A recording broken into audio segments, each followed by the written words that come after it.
Il-kap tal-Oppożizzjoni Adrian Delija qed isemmi miżuri mingħajr ma jgħid kemm jiswew biex jilqgħu għall-impatt ekonomiku li laqat id-dinja kollha riżultat tal-imxija tal-coronavirus.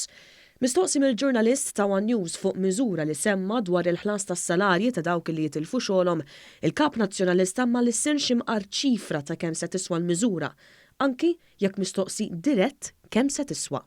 Li hu żgur illi tiswa kemm tiswa li tħallas 50%.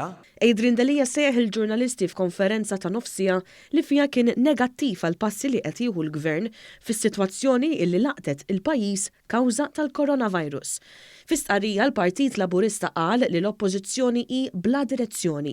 Il-Partit Laburista qal li wara li fl-aħħar ġimgħat l-għajta tal-Partit Nazzjonalista kienet illi f'dan iż-żmien delikat isir lockdown mingħajr ma kien konxju ta' reperkussjonijiet li dan jista' jġib miegħu.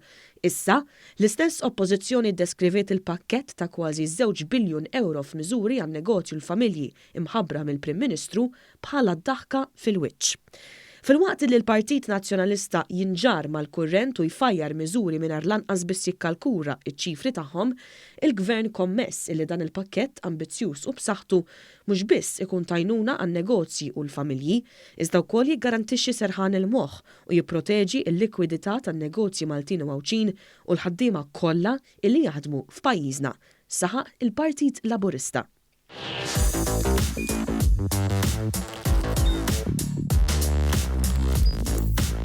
Idħol fuq one.com.mt u hemmhekk tista' tara l-programmi kollha li jxandru fuq One permezz ta' One Play.